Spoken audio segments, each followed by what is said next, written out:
Hello बच्चों, my self Shrikant. आज का जो हमारा टॉपिक है वो है हमारा मैकेनिज्म ऑफ डाइजेशन। ठीक, कि डाइजेशन की जो मैकेनिज्म है वो कैसे रही। हमने अभी तक पढ़ा किया, जो हमने पढ़ा वो हमने पढ़ा एनाटॉमी। एनाटॉमी मतलब हमने देखा कि हमारा माउथ कैसा है, माउथ के साथ में हमारे पास हमारी जो बॉडी है उसमें pharynx, oesophagus, stomach, small intestine, large intestine हमारी बॉडी में किस तरह की था, ये सब हमने पढ़ लिया। आज हम बात करेंगे कि हमारा जो डाइजेशन का प्रोसेस है, मतलब कॉम्प्लेक्स से सिंपल बनने का जो प्रोसेस है, उस प्रोसेस में किस तरह से हमारे जो मैक्रो मॉलिक्यूल्स हैं उनका डाइजेशन हो रहा है। ठीक, तो जो डाइजेशन है वो स्टार्ट हमारा कहाँ से होता है, माउथ से। खाना खाया, चबाया, खाने को चबाना एक मैकेनिकल प्रोसेस है, उस पर सलाइवा का एक्शन वो क्या है, वो होता है एक केमिकल प्रोसेस। मतलब चबाना मैकेनिकल और सलाइवा का एक्शन क्या हो गया, केमिकल। ध्यान दीजिए, हमने पहले ही लेक्चर में बात किया था आपसे कि जो डाइजेशन है, डाइजेशन क्या है, कॉम्प्लेक्स फूड से सिंपल फूड में चेंज होना। वहाँ पे मैंने आपको एक और डेफिनेशन बोली थी कि नॉन डिफ्यूजिबल फूड मटेरियल से डिफ्यूजिबल फूड मटेरियल में चेंज होना। यस और नो? यस, मैंने आपको वहाँ पे ये भी बताया था। तो दोनों ही डेफिनेशन है कि either we will say that complex to simple और we can say non diffusible to diffusible. ठीक, अब क्या लिखा हुआ है, with the help of acids and enzymes. हमने देखा कि बहुत सारे एसिड थे हमारी बॉडी में और बहुत सारे एंजाइम्स भी थे जिनकी मदद से हमारा जो डाइजेशन है वो हो रहा था। आगे बढ़ते हैं। अब डाइजेशन में क्या है, digestion is accomplished by two process. First is the mechanical, second is the chemical. अब ध्यान दीजिए बच्चों, जैसा फील भी करना, आपने खाना खाया, रोटी तोड़ी, मुंह में रखा, रोटी को चबाया। चबाना क्या, चबाने में क्या हो रहा है, आपने उस रोटी के ऊपर अपने दांतों की मदद से मैकेनिकल फोर्स अप्लाई किया, क्या हो गया, मैकेनिकल, उसे तोड़ देना। फिर केमिकल में क्या हुआ, सलाइवा आई, सलाइवा में कुछ एंजाइम्स थे, उन एंजाइम्स ने उस रोटी के अंदर रासायनिक चेंजमेंट कर दी, जिसकी वजह से रोटी में जो हमारा प्रेजेंट है स्टार्च, वो स्टार्च हमारा टूट गया, मतलब वो कॉम्प्लेक्स से सिंपल में चेंज हुआ। ठीक, अब क्या लिखा हुआ है, mechanical process. Teeth, tongue has important role in mechanical digestion through the chewing and mastication of food, facilitation of swelling। ये लिखा हुआ है। आप टीथ चबा रहे हो, दांतों से चबा रहे हो, आपकी जो टंग है, क्या हमारी जो टंग है वो मस्कुलर है ना, है कि वो मसल से ही तो बनी हुई है। तो मस्कुलर होने की वजह से वो इधर उधर मूव कर रही है, मूवेबल है, तो खाने को इधर उधर एडजस्ट करना कौन करवा रहा है, टंग। तो टीथ भी कर रहा है मैकेनिकल काम, टंग भी हमारा मैकेनिकल काम कर रहा है। टंग के मैंने आपको और भी काम बताया था, क्या बताया था, मैंने बोला था कि टंग जो है वो हमारे फूड के टेस्ट को आइडेंटिफाई करने का काम कर रहा है। इसके अलावा मैंने एक और बोला था आपको कि जो टंग है हमारा, वो माउथ कैविटी की सफाई करने में भी तो काम कर रहा है कि नहीं। आगे बढ़ते हैं। फिर खाना चबाओगे, खाने के अंदर इंगल्फ करोगे, मतलब उसे निगल लोगे, तो क्या हो गया, स्वेलिंग ऑफ फूड। आगे बढ़ते हैं। केमिकल डाइजेशन में देखिए क्या हो रहा है। अब खाना मुंह में चबाया आपने, चबाने के बाद क्या वो सिर्फ खाना ही होता है, नहीं, उसमें सलाइवा भी तो आपके मिक्स होता है। सलाइवा आया, सलाइवा मिला, है कि नहीं। सलाइवा मिलने के बाद जो खाना है वो आपका एक लुगदी के समान चेंज हो जाता है, होता है ना, गोला का लुगदी हो जाती है जो, उस तरह से। तो यहाँ पे सलाइवा में क्या प्रेजेंट है हमारे पास, एक एंजाइम होता है जिससे हम नाम क्या देते हैं, टाइलिन। क्या नाम दिया, टाइलिन। इसी टाइलिन का बेटा एक और नाम होता है जिसे हम नाम देते हैं अल्फा एमाइलेज। क्या नाम देंगे, अल्फा एमाइलेज। अब ए ऐसी एज लगा हुआ है लास्ट में, क्या हुआ, क्या मतलब है, एंजाइम है। अब एमाइलेज, एमाइलोज मैंने आपको पहले पढ़ाया था, याद आ रहा है ना। एमाइलोज क्या है, कार्बोहाइड्रेट है। एमाइलोपेक्टिन क्या है, कार्बोहाइड्रेट है। लेकिन जो एमाइलोज है वो वाटर सॉल्युबल है और एमाइलोपेक्टिन हमारा वाटर इनसॉल्युबल है। ध्यान देना, यहाँ पे जो स्टार्च है वो चेंज हुआ इसमें, मोल्टोज में। और मोल्टोज क्या है, मोल्टोज हमारा जो होता है ये होता है एक तरह का डाइसैकेराइड। क्या है ये हमारे पास, डाइसैकेराइड, मतलब कार्बोहाइड्रेट के दो मॉलिक्यूल्स। ठीक, आगे बढ़ते हैं। अब ध्यान दीजिए कि सलाइवा में जो हमारा अल्फा एमाइलेज है, या फिर हम बोलें इसे टाइलिन, अल्फा एमाइलेज बोलें या फिर बोले टाइलिन, ये तभी काम करेगा कि जब आपने जो खाना खाया है वो आपका राइप हो या कुक्ड फूड हो। बात समझ आ रही है, पका हुआ जब खाना खाओगे आप लोग, ऐसा नहीं कि आपने चावल लिया, कच्चा चावल मुंह में रखा, चबाया और उसे इंगल्फ किया, तो वो डाइजेस्ट नहीं हो रहा आपके माउथ के अंदर। बात समझ में आ रही है? इसलिए बोलते हैं कि स्लाइवा जो है, स्लाइवा में पाए जाने वाले अल्फा एमाइलेज या फिर जो टाइलिन एंजाइम है वो तभी डाइजेशन कर रहा है कि जब आपने एक कुक्ड फूड अपने अंदर खाया हो। बात समझ में आई? और कितना यहाँ पर डाइजेशन हो रहा है? स्लाइवा के थ्रू जो डाइजेशन होने का परसेंटेज है कार्बोहाइड्रेट का वो होता है 30%। कितना है हमारे पास? 30%। मतलब 30% जो कार्बोहाइड्रेट है वो आपके माउथ में डाइजेस्ट हो चुका है। बात समझ में आई? अब आगे बढ़ते हैं। अब माउथ में हमारे पास स्लाइवा तो निकल रहा है, यस। स्लाइवा के साथ में और क्या है? म्यूकस भी तो निकल रहा है। मैंने आपको बोला था म्यूसिन, याद आ रहा है? मैंने आपको म्यूसिन भी बोला था और मैंने आपको पहले बताया था कि स्लाइवा में जो हमारा म्यूसिन है उस म्यूसिन का काम क्या है, उस म्यूकस का काम क्या है? उसका काम है हमारे माउथ में जो सेल्स हैं, जो माउथ की जो लाइनिंग है उस लाइनिंग को एसिड से प्रोटेक्ट करना। क्यों? क्योंकि मैंने बोला था कि जो स्लाइवा है उस स्लाइवा में हमारे पास स्लाइटली एसिडिक है। कौन सा एसिड होता है? HCl, hydrochloric acid. और स्लाइवा की मैंने आपको pH की वैल्यू क्या बताई थी? pH वैल्यू मैंने आपको बोली थी 6.8। याद आया? ठीक। क्या लिखा हुआ है? Mucus in saliva lubricate adhering masticate the food into bolus. ठीक है, लुब्रिकेट मतलब मिला दिया, मिक्स कर दिया, लुब्रिकेट कर दिया उसे। एडेरिंग चिपका दिया। ठीक है, जो खाने के छोटे छोटे पार्टिकल्स हैं वो स्लाइवा की वजह से आपस में चिपके हुए होते हैं ना। ठीक। Masticate the food into bolus, और बोलस मुझे चेंज किया। यस और नो? यस। आगे बढ़ते हैं। अब जो बोलस है, बोलस हमारा मूव कर रहा है किस तरफ? फेरिंग्स और ईसोफेगस में। अब ध्यान दीजिए, जो फेरिंग्स हमारा है यहाँ पे, मैंने बोला था जो फेरिंग्स है ये फेरिंग्स हमारा कॉमन पैसेज है।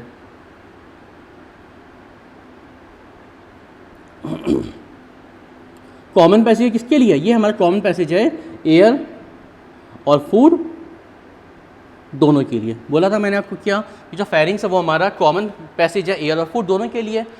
फेरिंग्स से आगे बढ़े थे, क्या मिला था हमें? ईसोफेगस। ईसोफेगस मैंने 3 पार्ट आपको बोले थे। पहला कौन सा था? जो 1/3 था वो था वॉलेंट्री। कौन से मसल्स थे उसमें? उसमें मसल्स हमारे प्रेजेंट थे कौन से? Skeletal muscles. मिडिल वाला 1/3 पार्ट कैसा था? Voluntary plus involuntary. कैसे मसल्स थे? Smooth plus skeleton. और लोअर वाला पार्ट हमारा कैसा था? इनवॉलेंट्री। कैसे मसल थे उसमें? स्मूथ मसल्स थे। याद आ रहा है? ठीक। आगे बढ़ते हैं। अब ये जो बोलस है वो मूव करेगा फेरिंग्स से होता हुआ हमारे पास ईसोफेगस में। बात समझ में आ रही है? अब जो ईसोफेगस है और जो फेरिंग्स है इन दोनों में किसी भी तरह का ना तो एसिड बन रहा है ना तो वहाँ पे कोई एंजाइम का फॉर्मेशन हो रहा है। मतलब ईसोफेगस एंड फेरिंग्स ये दोनों डाइजेशन नहीं कर रहे हैं। बात समझ में आ रही है? फेरिंग्स और ईसोफेगस दोनों ही हमारे डाइजेशन नहीं कर रहे हैं। ठीक बच्चों, ईसोफेगस से जब नीचे आए थे हम तो ईसोफेगस हमारा जहाँ पे कनेक्ट हो रहा था उसे हमने क्या नाम दिया था? कार्डियक। और कार्डियक पार्ट था किसका? वो कार्डियक पार्ट हमारा था स्टमक का। याद आ रहा है आपको? मैंने आपको बताया था कि इस तरह से हमारा ईसोफेगस नीचे आ रहा है और यहाँ से ईसोफेगस से कनेक्ट हमारा स्टमक है कि नहीं। तो ये ईसोफेगस जहाँ पे एंड हुआ वहाँ से हमारा जो स्टमक है वो स्टार्ट हो गया। ठीक, तो बोलस कहाँ पे आया? हमारे इस स्टमक वाले पार्ट में। और स्टमक मैंने आपको उस दिन पढ़ाया था कि बहुत सारे एसिड्स हैं, बहुत सारे एंजाइम प्रेजेंट हैं, हाईली एसिडिक है हमारे स्टमक, है कि नहीं है। अब तो देखिए यहाँ पे डाइजेशन इन स्टमक में जो मेजर कंपोनेंट है वो कौन सा डाइजेशन हो रहा है यहाँ पे? प्रोटीन का। मतलब जो मेजर डाइजेशन हो रहा है फूड का वो कौन सा है हमारे पास? प्रोटीन। ठीक, अब प्रोटीन कैसा है हमारे पास? मैक्रोमोलिक्यूल। पहले लेक्चर में मैंने आपको बताया था कि protein can not be use in its original form. Protein अपने ओरिजिनल फॉर्म में यूज़ नहीं होगा, हमें इसे चेंज करना पड़ेगा सिंपल फॉर्म में। अब कैसे होगा वो हम देखेंगे इसके बाद आगे आने वाले स्लाइड्स में। अब प्रोटीन है क्या? लिखा है monomer unit of protein is the amino acid. Protein को हम बोलते हैं monomer unit of amino acid. मतलब जब बहुत सारे अमीनो एसिड जुड़ेंगे, ध्यान देना, जैसे यहाँ पे क्या है, बहुत सारे मैंने ये लगा दिया अमीनो एसिड इस तरह से। ये क्या है? इसका नाम हमने दिया अमीनो एसिड। और ये क्या है? ये है हमारा पेप्टाइड बॉन्ड। ठीक है, अमीनो एसिड और पेप्टाइड बॉन्ड। जो अमीनो एसिड्स हैं वो पेप्टाइड बॉन्ड से जुड़े हुए हैं। हमें क्या करना है? अगर हमें इस प्रोटीन को चेंज करना है सिंपल में, मतलब सिंपल फॉर्म में अमीनो एसिड में, तो हमें ये जो बॉन्ड है वो तोड़ने पड़ेंगे इस तरह से। यस और नो? यस। जब तक ये सारे अमीनो एसिड साथ में थे, क्या नाम दिया था? प्रोटीन। हमने सारे के सारे अमीनो एसिड तोड़ के अलग किए, अब हम इसे नाम क्या देंगे? Amino acid. बात समझे? आगे बढ़ते हैं। अब प्रोटीन का डाइजेशन हो कैसे रहा है? प्रोटीन के डाइजेशन में जो एंजाइम पार्टिसिपेट करेंगे उसे हमने नाम क्या दिया? प्रोटीएसेस। क्या नाम देंगे? प्रोटीएसेस। मतलब proteases are those enzyme which will participate in the digestion of enzymes. पूरा एक ग्रुप एंजाइम्स का उसे हमने नाम क्या दिया? प्रोटीएसेस। अब प्रोटीन का जो डाइजेशन है वो कैसे हो रहा है? देखिए, जब मैंने आपको वहाँ पढ़ाया था स्टमक में, वहाँ मैंने आपको स्टमक की स्पेसिफिक सेल्स बताए थे। उन सेल्स में जो है एक सेल था जिससे हमने नाम दिया था पेप्टिक सेल, याद आ रहा है, पेप्टिक सेल नाम दिया था। चीफ सेल भी उसे बोलते हैं हम लोग। तीसरा नाम है तो एक होता है जाइमोजन सेल। 3 नाम बताए थे मैंने। अब उनका काम क्या है, पहला कंपोनेंट जो वहाँ बन रहा था वो बन रहा था हमारे पास प्रोरेनिन। क्या बन रहा था? प्रोरेनिन। ध्यान से सुनना, क्या बन रहा था? प्रोरेनिन। प्रोरेनिन कैसा था? प्रोरेनिन जो था वो इनएक्टिव फॉर्म में था। कैसा था? इनएक्टिव फॉर्म में। प्रोरेनिन HCl की प्रेजेंस में किसमें चेंज हुआ था? इस रेनिन में। याद आ रहा है? रेनिन जो था उसने क्या किया? Digest only milk protein. कौन सा? कैसिन। बात समझ में आई? क्या बोला था कि जो रेनिन है वो डाइजेस्ट कर रहा है only and only milk protein. बात समझे?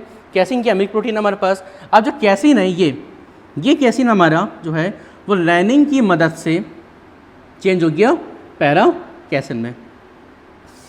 बात समझ में आई? क्या बताया कि जो कैसिन था वो चेंज हुआ हमारा किसमें? रेनिन की मदद से पैरा कैसिन में। और जो पैरा कैसिन है, ये पैरा कैसिन हमारा जो है वो कैल्शियम के साथ में मिलकर, ये पैरा कैसिन हमारा कैल्शियम के साथ में मिलकर क्या बना देगा? पैरा कैसिनेट। क्या बना देगा? बना रहा है पैरा कैसिनेट। और पैरा कैसिनेट है क्या बेटा? पैरा कैसिनेट जो होता है वो दही होता है। क्या होता है? दही, मतलब कर्ड। बात समझे? क्या बोलते हैं उसे? कर्ड, मतलब दही। अब मिल्क क्या है? दूध। दूध से बन के आ रहा है दही। तो रेनिन ने क्या किया? मिल्क प्रोटीन को चेंज कर दिया दही में। तो रेनिन से जो मिल्क प्रोटीन का डाइजेशन हो रहा है, उस डाइजेशन की प्रोसेस को हम नाम क्या देते हैं? Curdling of milk. क्या नाम देंगे? Curdling of milk. या फिर एक और नाम इसे देते हैं हम, उसका नाम क्या होता है? Coagulation of milk. क्या नाम दिया? Coagulation of milk. बात समझे? क्या बताया मैंने आपको बोला कि जो रेनिन था उस रेनिन ने डाइजेस्ट किया मिल्क प्रोटीन को। उस प्रोसेस को हमने क्या नाम दिया? कर्डलिंग ऑफ मिल्क या फिर कोएगुलेशन ऑफ मिल्क। अब जो कैसिन था प्रोटीन हमारा, वो कैसिन हमारा किसमें चेंज हुआ? पैरा कैसिन में। पैरा कैसिन कैल्शियम के साथ बाइंड हुआ। क्या बन गया हमारे पास? Calcium para कैसिनेट। बात समझे? कैल्शियम पैरा कैसिनेट क्या है? ये हमारा होता है कर्ड। कर्ड मतलब दही, मतलब दूध से दही बनना। अब बात आ रही है कि दूध से दही बनाने की हमें ज़रूरत पड़ी क्यों? रीज़न क्या था? और रेनिन तो बच्चों में मिलता है। आपके एनसीईआरटी में एक वर्ड लिखा हुआ है, वहाँ लिखा हुआ है इन्फेंट। क्या लिखा हुआ है? इन्फेंट। इन्फेंट को अगर डिफाइन करें तो छोटे बच्चे कौन से? छोटे बच्चे वो जो अपनी माँ के दूध पे डिपेंड हैं, उनके पास अब न्यूट्रिशन के लिए कोई दूसरा सोर्स नहीं है। आप ध्यान से सुनिए इस बात को कि बच्चों में ही हमें रेनिन क्यों मिलता है। हमारी बॉडी में इस तरह का रेनिन जैसा कोई भी कंपोनेंट प्रेजेंट क्यों नहीं है? ध्यान देना। यहाँ पे मान लीजिए ये जो हमने एक स्टमक बनाया हुआ है, ये इसे हमने माना ये छोटे बच्चे का हमारा स्टमक है। ठीक, छोटा बच्चा है, न्यूली बॉर्न बच्चा है, पैदा हुआ, और ये उसका स्टमक है। ठीक, जिसका ये स्टमक है वो कंप्लीटली अपने मदर के मिल्क पे डिपेंड है। ठीक, अब मिल्क आया, उस बच्चे ने दूध पिया, दूध आ रहा है, मिल्क आया यहाँ पे, ध्यान दो, मिल्क तो आ गया हमारे स्टमक पे। अब ये बताओ मिल्क कैसा है? लिक्विड है, सॉलिड है कि सेमी सॉलिड है? लिक्विड है। तो लिक्विड होने की वजह से क्या वो तेज़ी से यहाँ पास हो जाएगा? यस, मतलब वो जो मिल्क है वो लिक्विड होने की वजह से हमारे स्टमक में, इस स्टमक में हमारे पास स्टे नहीं कर पाएगा। समझे? अब यदि ये तेज़ी से यहाँ पास हो गया तो क्या इस मिल्क का यहाँ डाइजेशन होगा? नहीं होगा। अब डाइजेशन नहीं हो रहा है तो क्या बच्चे को पूरी तरह से न्यूट्रिशन मिल पाएंगे? नहीं मिल पाएंगे। इसलिए क्या है, जो रेनिन है वो इस मिल्क को चेंज कर देता है हमारा कर्ड में। जब उसने इस मिल्क को चेंज किया कर्ड में चेंज करने की वजह से जो दही था वो आराम से यहाँ पे स्टोर हो गया। इस तरह से कर्ड स्टोर हो गया। अब प्रॉपरली आराम से कर्ड का डाइजेशन होगा, जिसकी वजह से बच्चे को पूरी तरह से न्यूट्रिशन मिल जाएगा। तो मतलब ये है कि छोटे बच्चों के पास न्यूट्रिशन का कोई दूसरा सोर्स है नहीं, इस वजह से उनकी बॉडी में क्या मिल रहा है हमें? रेनिन डाइजेशन के लिए। किसका? मिल्क प्रोटीन या मिल्क के डाइजेशन के लिए क्या मिल रहा है हमें उसकी बॉडी में? रेनिन। इतनी बात समझ में आ गया? आगे बढ़ें। देखिए बच्चों, क्या बताया? पैराकैसिन बना था। पैराकैसिन किससे बाइंड हुआ? कैल्शियम से। क्या बनाया? पैराकैसिनेट। और पैराकैसिनेट के मैंने आपको वर्ड क्या बोला? कर्ड, या बोल दिया कर्डलिंग ऑफ मिल्क। ठीक, अब कैल्शियम पैराकैसिनेट, पेप्सिन, पेप्टोन्स। अब ध्यान दो, क्या रेनिन ने क्या किया? रेनिन ने जो है उस कैसिन प्रोटीन को चेंज किया पैराकैसिनेट में। अब पैराकैसिनेट का डाइजेशन कर कौन रहा है? हमारा पेप्सिन। बात समझे? पेप्सिन में मैंने आपको क्या बोला था, पेप्सिन मैंने बताया था आपको कि जो पेप्सिन है वो पाया जाता है हमारे स्टमक में पेप्सिनोजन के फॉर्म में। और पेप्सिनोजन क्या है, पेप्सिनोजन होता है वो इनएक्टिव फॉर्म में होता है। कैसा होता है वो होता है हमारा इनएक्टिव फॉर्म में। इनएक्टिव फॉर्म में होने की वजह से वो एक्टिवेट नहीं है। बात समझना, अब क्यों नहीं एक्टिवेट इसका रीज़न बताऊंगा आपको। क्या बोला मैंने कि जो पेप्सिनोजन है हमारा, पेप्सिनोजन ये किस फॉर्म में, ये हमारा इनएक्टिव फॉर्म में। ये पेप्सिनोजन चेंज होता है पेप्सिन में in the presence of HCl, hydrochloric acid, ठीक। और जो पेप्सिन है वो पेप्सिन किस पे वर्क कर रहा है हमारे पास, प्रोटीन्स पे। यहाँ हमने यहाँ पे जो लिखा था कैल्शियम पैराकेसिनेट, कैल्शियम पैराकेसिनेट शॉर्ट में लिख दिया कैल्शियम पैराकेसिनेट, ठीक है। अब बात आ रही है कि अगर हमें एंजाइम ही चाहिए तो वो एंजाइम्स हमारे एक्टिव फॉर्म में क्यों नहीं है। रीज़न क्या था, सुनो। रीज़न ये था क्योंकि यदि हमारा जो स्टमक है ये, इसमें हमारे पास जो सेल्स लगे हुए हैं बेटा, वो सेल्स भी तो हमारे प्रोटीन से बने हुए कि नहीं, यस और नो। यस, स्टमक के जो सेल्स है वो भी तो हमारे प्रोटीन से बने हुए हैं। यदि ये एक्टिव फॉर्म में होता तो क्या हमारे स्टमक के वॉल को ये डाइजेस्ट नहीं कर देता, बोलो यस और नो। आई बात समझ में, क्या बताया मैंने कि जो पेप्सिनोजन है हमारा, ये पेप्सिनोजन हमारा इनएक्टिव फॉर्म इसलिए होता है क्योंकि ये पेप्सिनोजन स्टमक के वॉल को डाइजेस्ट ना कर पाए। क्यों ऐसा है, क्योंकि पेप्सिनोजन क्या कह रहा है, प्रोटीन के डाइजेशन में, और जो सेल्स है वो भी तो बेटा हमारे प्रोटीन से ही बने हुए हैं ना, है कि नहीं। इस वजह से, इसी वजह से जो हमारे पास यहाँ पे जो एंजाइम्स है वो किस फॉर्म में मिलते हैं, इनएक्टिव फॉर्म में। और बॉडी के मैक्सिमम जो एंजाइम्स है वो किस फॉर्म में मिलेंगे, हमेशा इनएक्टिव फॉर्म में। वो इनएक्टिव करने के लिए हमें कोई ना कोई आउटर फैक्टर या आउटर सोर्स की रिक्वायरमेंट हमेशा होती ही है। बात समझे, आगे बढ़ते हैं। अब इनने कहा कि यहाँ पे जो है कैल्शियम पैराकेसिनेट है वो चेंज हो रहा है हमारा पेप्टोन्स में, पेप्सिन की हेल्प से। अब यहाँ पे प्रोटीन पेप्सिन की मदद से किसमें चेंज हो रहा है, पेप्टोन्स और प्रोटियोजेस में। याद करो मैंने आपको बोला था कहाँ पे, स्टमक में मैंने पढ़ाया था आपको कि जो प्रोटीन्स है वो क्या है, वो बहुत ही ज़्यादा कॉम्प्लेक्स फॉर्म होते हैं। बताया था आपको, कॉम्प्लेक्स से वो सिंपल में चेंज हो रहा है, यस और नो। यस, लेकिन ये सिंपल है, अभी ये सिंपलेस्ट फॉर्म में चेंज नहीं हुआ है। अभी हमें जो पेप्टोन्स हैं और जो प्रोटियोजेस हैं उन्हें हमें चेंज करना है किसमें, उसे हमें चेंज करना है हमारा एमाइनो एसिड में, तभी ये डाइजेशन हमारा कंप्लीटली पूरा हो पाएगा। बात समझ में आई, आगे बढ़ते हैं। अब प्रोटीन है, क्या बताया, कॉम्प्लेक्स मटेरियल है, पेप्सिन की मदद से किसमें चेंज हो रहा है, पेप्टोन्स और प्रोटियोजेस में। ये तो बात हमारी हो चुकी है। अब आगे बढ़ते हैं। देखिए बच्चों, अभी तक हमने बात क्या करी, हमने बात करी कि हमारे स्टमक में डाइजेशन हो रहा है, प्रोटीन डाइजेस्ट हुआ। प्रोटीन जो था वो चेंज किस में हुआ, पेप्टोन्स और प्रोटियोजेस में। किस में चेंज हुआ, पेप्टोन्स और प्रोटियोजेस में। अब ध्यान देना, यहाँ से हमने एक डायग्राम बनाया। अब इस डायग्राम को बहुत ध्यान से देखना, इसमें बहुत सारी चीज़ें क्लियर होंगी। यहाँ पर हमारा प्रोटीन था, बात समझे। इस प्रोटीन के ऊपर इफेक्ट किसने डाला, पेप्सिन ने, ठीक है। चेंज किसमें हुआ, पेप्टोन्स प्लस पेप्टोन्स और प्रोटियोजेस में, ठीक है। अब इस वाली स्टेप पर आकर हमारा जो प्रोटीन का डाइजेशन है वो हमारा स्टमक के अंदर खत्म हो चुका है। बात सुनो, क्या बताया, जैसे ही ये बनेंगे वहाँ वैसे ही हमारा स्टमक में प्रोटीन का डाइजेशन खत्म। अब ये जो पेप्टोन्स और प्रोटियोजेस हैं ये दोनों हमारे मूव करेंगे कहाँ पे, हमारे ड्यूडेनम में। कहाँ पे मूव करेंगे, ड्यूडेनम में। बात समझे, ये आ गया हमारा ड्यूडेनम। अब ध्यान दो, जब मैंने आपको पढ़ाया था पैंक्रियाज, याद आ रहा है, और मैंने आपको पढ़ाया था लीवर, तो मैंने आपसे बोला था कि इस साइड पर हमारे पास क्या लगा हुआ है, पैंक्रियाज, और यहाँ पे हमारा लगा हुआ है लीवर। बोला ना आपसे, यहाँ पे क्या लगा, पैंक्रियाज, यहाँ पे क्या लगा हुआ था, लीवर। लीवर क्या रिलीज कर रहा है यहाँ पे, हमारा बाइल, और ये क्या रिलीज करेगा हमारे पास, प्रोटीन डाइजेस्टिव एंजाइम्स। क्या रिलीज कर रहा है, प्रोटीन डाइजेस्टिव एंजाइम, यहाँ बोल दें पैंक्रियाटिक जूस। ध्यान दो, अब बोल रहा है कि पैंक्रियाटिक जूस तो हमारा आ गया ड्यूडेनम में, और ड्यूडेनम में है क्या हमारे पास, ये पेप्टोन्स और प्रोटियोजेस, ठीक है। अब एंजाइम कौन से थे, ट्रिप्सिनोजन, काइमोट्रिप्सिनोजन, प्रोकार्बोक्सीपेप्टाइडेज और प्रोइलास्टेज। ध्यान दो, ट्रिप्सिनोजन मैंने आपको पहले लेक्चर में बोला था कि यहाँ पे लगा हुआ है ओजन, OGEN, इनएक्टिव फॉर्म में। ध्यान देना, OGEN, ओजन इनएक्टिव फॉर्म में, प्रो इनएक्टिव फॉर्म में, प्रो हमारा इनएक्टिव फॉर्म है। तो चारों के चारों एंजाइम हमारे किस फॉर्म में है? इनएक्टिव फॉर्म में है कि नहीं है? यस और नो? यस, सारे एंजाइम हमारे इनएक्टिव फॉर्म में है। अब जो हमारा यहाँ पर ट्रिप्सिनोजन है, ये ट्रिप्सिनोजन फर्स्ट वाला, ये ट्रिप्सिनोजन जो है वो भी इनएक्टिव फॉर्म में है। अब ट्रिप्सिनोजन को एक्टिवेट करने के लिए हमें क्या चाहिए? एक दूसरा एंजाइम चाहिए। वो एंजाइम हमें कौन सा मिल रहा है? यहाँ देखिए, वो एंजाइम हमें मिल रहा है यहाँ पे एंटीरोकाइनेज। बात समझे क्या बताया? जो एंटीरोकाइनेज है वो हमारा, या फिर हम बोल रहे हैं जो ट्रिप्सिन है, एंटीरोकाइनेज या फिर जो ट्रिप्सिन है वो हमारा इस ट्रिप्सिनोजन के एक्टिवेशन में काम कर रहा है। बात समझे?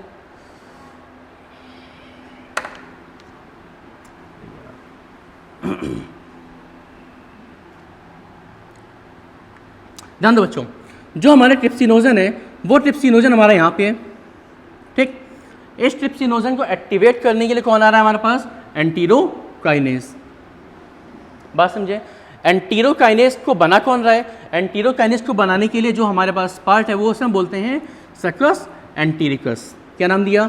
सक्कस एंटीरिकस। क्लियर? अब ये सक्कस एंटीरिकस प्रेजेंट कहाँ पे है? ये सक्कस एंटीरिकस जो हमारा पार्ट है ये हमारा प्रेजेंट है ड्यूडेनम पे। कहाँ पर प्रेजेंट है? ड्यूडेनम पे। अब जैसे ही हमारा सक्कस एंटीरिकस ने एंटीरोकाइनेज बनाया, ये ट्रिप्सिनोजन हमारा चेंज हो गया किसमें? इस ट्रिप्सिन में। अब ध्यान देना, बहुत इंपॉर्टेंट पॉइंट बताने जा रहा हूँ। ट्रिप्सिनोजन चेंज हुआ ट्रिप्सिन में, ठीक। अब ट्रिप्सिन जो है वो बाकी के सारे इन एंजाइम्स को एक्टिव करने का काम कर रहा है। बात समझ में क्या बताया? ट्रिप्सिनोजन जो था वो एंटीरोकाइनेज की प्रेजेंस में चेंज हुआ ट्रिप्सिन में, और ट्रिप्सिन ने क्या किया? इस काइमोट्रिप्सिनोजन को चेंज किया काइमोट्रिप्सिन में, ठीक है, और प्रो कार्बोक्सी पेप्टाइडेज को चेंज किया इसने कार्बोक्सी पेप्टाइडेज में। तो ध्यान दो, जैसे ये चेंज हुआ ट्रिप्सिन में तो ये प्रोसेस अपने आप हो रही है कि नहीं? हमें किसी दूसरे एंजाइम की रिक्वायरमेंट नहीं पड़ी, ट्रिप्सिन ने खुद बाकी के एंजाइम को एक्टिवेट कर दिया। कैसे? ट्रिप्सिन जैसे ही बना, ट्रिप्सिन को पता है, समझो, इस ट्रिप्सिन को मालूम है कि यदि मैं बना हूँ तो मेरा जो बनना है वो क्यों बना है, वो बना ही क्यों है। उसके बनने का रीज़न ये है कि उसे बाकी के जो एंजाइम्स हैं हमारे पास, ये कार्बोक्सी प्रो कार्बोक्सी पेप्टाइडेज और हमारे पास ये काइमोट्रिप्सिनोजन, इन दोनों एंजाइम्स को एक्टिव करने के लिए जो ट्रिप्सिन का जन्म हुआ है, ठीक, तो ये खुद अपने आप इन दोनों एंजाइम्स को यहाँ पे एक्टिव कर देगा। इस तरह की प्रोसेस को हम नाम देते हैं, उससे हम नाम क्या देते हैं? ऑटो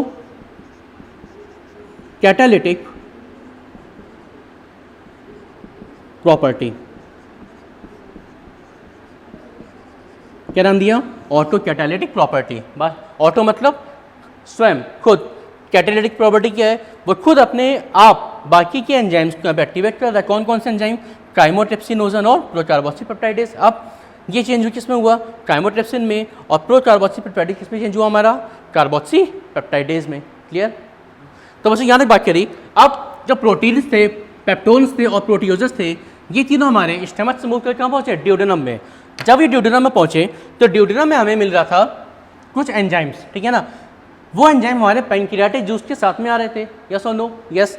अब जैसे ही ड्यूडेनम में पहुँचे तो ड्यूडेनम में कुछ सेल्स होती हैं जिन्हें हम नाम देते हैं सक्कस एंटीरिकस वाला पार्ट होता है, उसमें सेल्स होते हैं। वो सक्कस एंटीरिकस जो है वो एंटीरोकाइनिन और ड्यूरोक्राइनिन, इन दोनों की मदद से दो एंजाइम्स को रिलीज करेगा। पहला कौन सा होता है?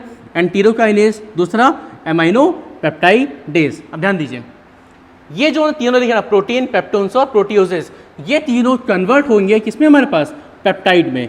पेप्टाइड में चेंज किसकी मदद से हो रहे हैं? काइमोट्रिप्सिन और एक और एंजाइम यहाँ पे आ जाएगा हमारे पास, कार्बोक्सी पेप्टाइडेज। कौन सा आ रहा है?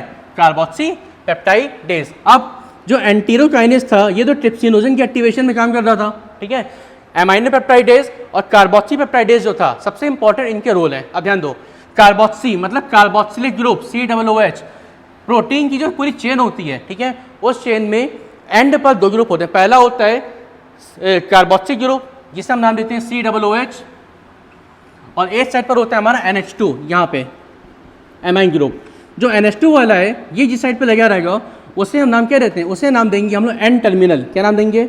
N टर्मिनल, ठीक है। और जहाँ पे COOH यहाँ पे लगा हुआ है, इसको नाम क्या दे देंगे हम लोग? C terminal. ध्यान देना, ठीक। अब पेप्टाइड तो बन गया हमारे पास। अब जो पेप्टाइड की चेन है, जो मतलब अमीनो एसिड का पूरा सीक्वेंस है, उस सीक्वेंस में से हमें इंडिविजुअली एक एक अमीनो एसिड को बाहर निकालना है। अब क्या होगा, जो कार्बोक्सी पेप्टाइडेज है वो कार्बोक्सी पेप्टाइडेज यहाँ से एंड से काटेगा। पहला का ये कट किया, पहला अमीनो एसिड बाहर, ये काटा, दूसरा बाहर, ये काटा, तीसरा बाहर, ये काटा, चौथा बाहर। बात समझ में आई? तो इंडिविजुअली करके एक एक अमीनो एसिड बाहर आना स्टार्ट हो जाता है। ठीक, अब आगे बढ़ते हैं। जो अमाइनो पेप्टाइडेज है वो क्या कर रहा है, ये हमारा जो कट करेगा वो ट्राईपेप्टाइड और डाईपेप्टाइड के फॉर्म में इसे चेंज कर देगा। कैसे हो रहा है देखिए। अब यहाँ पे जो अमाइनो पेप्टाइडेज है, यहाँ पे क्या लगा हुआ है, NH2 मतलब एमाइन ग्रुप। क्या बोलेंगे, N टर्मिनल। यहाँ में क्या लगा हुआ है हमारे पास, कार्बोक्सी पेप्टाइडेज क्या प्रेजेंट है, COOH। क्या बोलेंगे, C टर्मिनल। ठीक है। अब अमाइनो पेप्टाइडेज ने क्या किया था, चेंज किया किसमें, ट्राईपेप्टाइड और डाईपेप्टाइड में। उसने क्या किया, सिंगल अमीनो एसिड को वहाँ से काट के अलग कर दिया। ठीक है।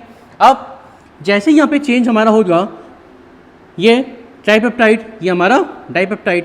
जो ट्राईपेप्टाइड है, इस ट्राईपेप्टाइड पे कौन काम कर रहा है हमारे पास, ट्राईपेप्टाइडेज। क्लियर। और इस पे कौन काम करेगा हमारा, डाईपेप्टाइडेज। अब ये दोनों जो हैं इन पे काम करके इन्हें सिंगल एमिनो एसिड में चेंज हमारा कर देंगे। और जो प्रोटीन्स हैं, प्रोटीन का जो एंड प्रोडक्ट है डाइजेशन का, वो क्या होता है, वो होता है एमिनो एसिड। मतलब प्रोटीन क्या है, कॉम्प्लेक्स फॉर्म, एमिनो एसिड क्या हुआ हमारा, सिंपल फॉर्म। ठीक है। अब जो प्रोटीजेज, जो हमने अभी तक एंजाइम्स की बात करी, उन एंजाइम्स को हम स्पेसिफिकली दो कैटेगरी में बांटेंगे। हमने जो बात करी, अब हम उन एंजाइम्स को दो कैटेगरी में बांट रहे हैं। प्रोटीजेज मतलब वो एंजाइम जो प्रोटीन के डाइजेशन में मदद कर रहे हैं। ठीक है। अब जो पहला यहाँ पे है वो हमारा आ रहा है एंडोपेप्टाइडेज। दूसरा क्या आ रहा है हमारे पास, एक्सोपेप्टाइडेज। एक्सो मतलब बाहर, NH2 ग्रुप बाहर की तरफ लगा हुआ है, COOH बाहर की तरफ लगा हुआ है। तो बाहर से जो कट करने का काम कर रहे हैं उन्हें हमने क्या नाम दिया, एक्सोपेप्टाइडेज। एग्जाम्पल क्या लिखा है इसमें, हमारा अमाइनो पेप्टाइडेज पहला। दूसरा एग्जाम्पल इसमें क्या ले लेंगे हम लोग, कार्बोक्सी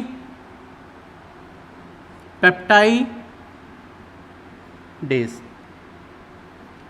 आगे बात समझ में। अब जो एंडोपेप्टाइडेज है वो देखिए, एंडोपेप्टाइडेज जो है वो इस पूरी प्रोटीन की चेन को बीच में से काटने का काम कर रहा है। बात समझ में आ रही है, यस और नो।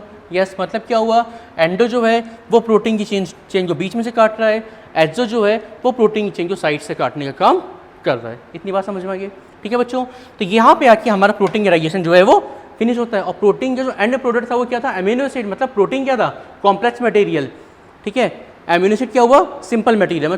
कॉम्प्लेक्स से सिंपल में चेंज हुआ, वो क्या हुआ, डाइजेशन। तो यहाँ पर आके हमारा प्रोटीन का डाइजेशन फिनिश होता है। ठीक।